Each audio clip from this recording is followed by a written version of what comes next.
Pedro Saborido, escritor y guionista. ¿Qué tal, Pedro? ¿Nos estás escuchando? Hola, Pedro, ¿qué tal? Te saludamos desde Córdoba, Kevin Sebastián de TD Ceilán. Bueno, queremos conversar contigo un rato. eh, Así que nos, digamos que nos traigas tus opiniones, digamos, desde el lado de la cultura, la cultura y la política. ¿Qué te parece si Son empezamos? muchos temas que me estás planteando. No, bueno, pero vamos a empezar entonces. ¿Qué es esto, lo otro, qué sé yo? Te decís uno y vemos a ver qué sale. Bueno, Aparte entonces estoy para escuchando vos, con mucho eco. ¿qué es la cultura? La cultura, Sí. mira, hay digamos, unas definiciones medio wikipediosas, podríamos decir que la cultura es todo lo que hacemos, por lo cual si es todo, es como le decimos cultura, es una visión más no antropológica, sociológica, que todo es cultura. Y después está cada uno, la cultura, la manifestación que cada uno se da. Entonces, ¿qué es la cultura? Vos fíjate que siempre hay que empezar, después empieza a hablar de la cultura y se empieza a hablar cultura popular, cultura erudita, cultura canábica, cultura, es decir, son las manifestaciones de cada sector o que se da un grupo de gente, mientras puede mandar algo que tenga que ver con más de uno.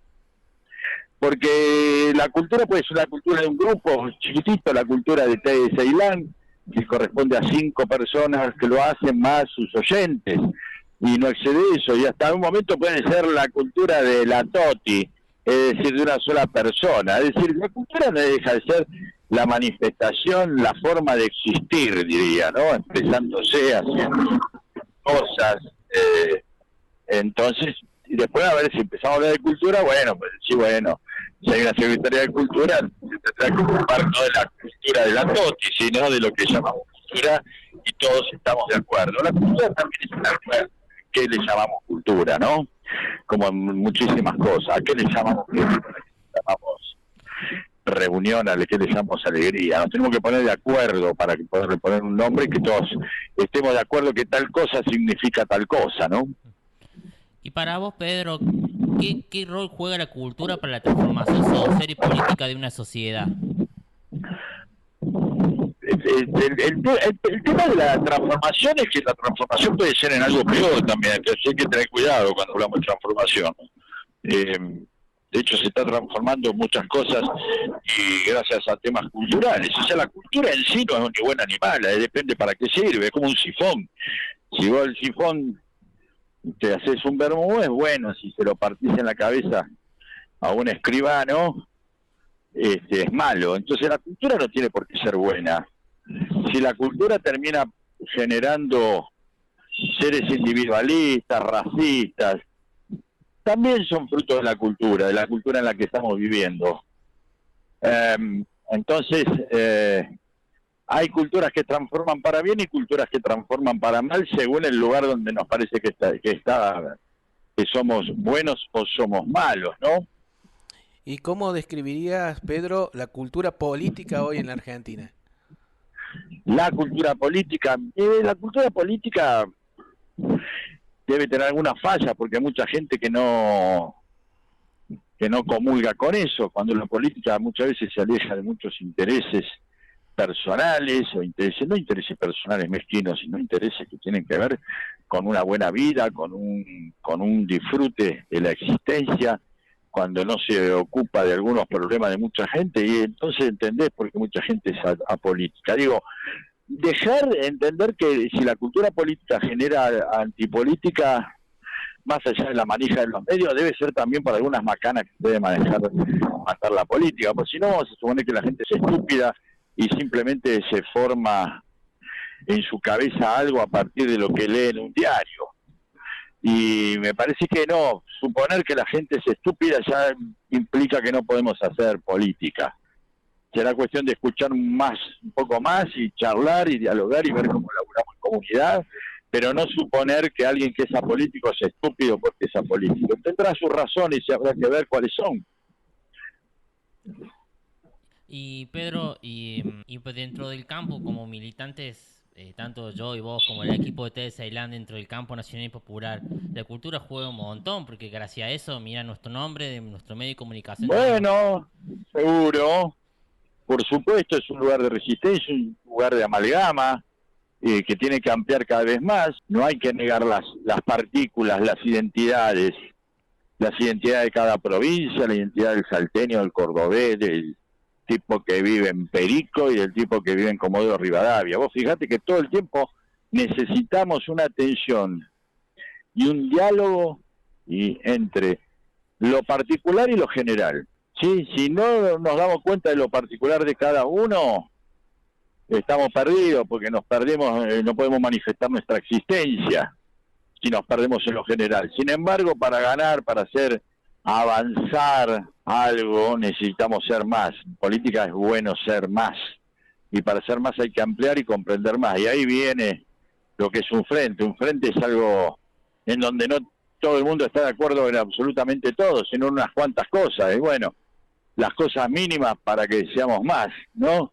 Para diferenciar a alguien que vive en un barrio de alguien que vive en una provincia, pero a su vez también entender que todos vivimos en el mismo lugar y todos somos seres humanos. Después tendremos, somos tan generales como particulares, y ahí viene el quilombo. Y Pedro, para vos, ¿qué significa el nombre Mordisquito, nuestro nombre? Para vos como guionista. Bueno, escritor. una forma de alguien que en su momento representó algo, luchó por algo, creyó en algo y dejó maravillas, no todas referidas a la política. Siempre pensemos en ese primer discípulo antes del peronismo que no creía en nada, totalmente cínico, el de Cambalache, el de al mundo le falta un tornillo, el de que va Chaché, y pensemos en ese, el de Mordisquito, donde recupera la alegría, ¿no? Donde vuelve a creer en algo. Y entonces ahí vale la pena poner el arte en función de festejar algo que es para todos, ¿no? Quería hacer una pregunta. En una de las visitas que hizo usted a Córdoba, que estuvo en el gremio de docente, usted decía que hay dos grandes peronismos, uno que es vital, que es ruidoso, que es más como una cultura del rock, y otro que es un peronismo en sintonía de jazz con baranda. La Argentina de hoy, ¿qué peronismo necesita? Ahora hemos logrado restablecer la comunicación con Pedro Saborido, escritor y guionista. Pedro, habíamos quedado en una pregunta hasta que se cortó la comunicación. Yo te preguntaba, cuando viniste una de las últimas veces a Córdoba, dijiste que había dos clases de peronismo, ¿no? Un peronismo más vital, más rockero, y uno más contenido, un peronismo más en frecuencia de jazz. Bueno. ¿Qué peronismo necesita hoy la Argentina?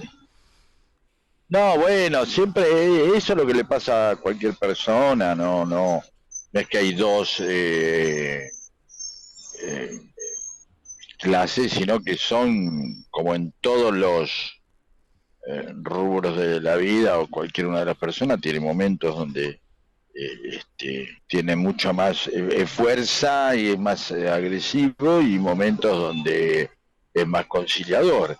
Entonces, claro, si vos decís que se necesite, quizás se necesite hoy algo más agresivo, pero hay que ver si las circunstancias, si a veces las decisiones, las cosas que ocurren no son propias del libre albedrío de una decisión, sino que tienen más que ver con una instancia inevitable. Digamos, hasta cuando uno mide la famosa correlación de fuerzas, ¿no? Y ahora, Pedro, para el proceso que estamos atravesando, ¿qué rol va a jugar la cultura para este proceso electoral, para acompañar al proyecto nacional y popular? Sí, mira, tendrá que apoyar todo lo que pueda de la mejor manera y siempre abriendo, pero entendiendo algo. Los demás no son lo que nosotros queremos que sean, los demás son como son. Entonces, eso implica charlar, entender, y para poder hablar antes hay que escuchar. Si no, somos una máquina de decir todo el tiempo lo que pensamos sin escuchar lo que piensa el otro, ¿no? Y si somos populares tenemos que entender que a veces muchísima gente no piensa exactamente como pensamos nosotros. Entonces, la mayor cantidad de coincidencias sobre las bases de gente que labura, que trabaja, que quiere criar a sus hijos, que quiere, de jóvenes que quieren desarrollarse, ser felices, bueno, encontrar esas cosas, escuchar también, creo que nos falta un poco escuchar, para ver, no para convertirnos en lo que los demás desean, sino simplemente para ver cómo conciliamos lo que somos, lo que queremos ser y los deseos a la expectativa de mucha gente. Pedro, ahora quería preguntarte, contanos un poco, ¿tenés en proyecto algún libro nuevo? ¿Estás escribiendo No, no, algún por ahora no, guión? estamos ahí, vamos con el que tengo, sigo ahí dando vuelta con ese y espero muy pronto estar por allá. Así que agiten un poco, así voy, ¿no? ¿Para Y cuándo ganas de tenés? conocerlos y de estar por allá cuando ustedes puedan, cuando todos podamos disponer de tiempo y de espacio como para que podamos establecer reunión. ¿Tenés alguna fecha para Córdoba? Bueno, Pedro, te queremos agradecer un montón por cedernos el tiempo, sabiendo que estás muy ocupado para el multimedia Mordijito para la entrevista.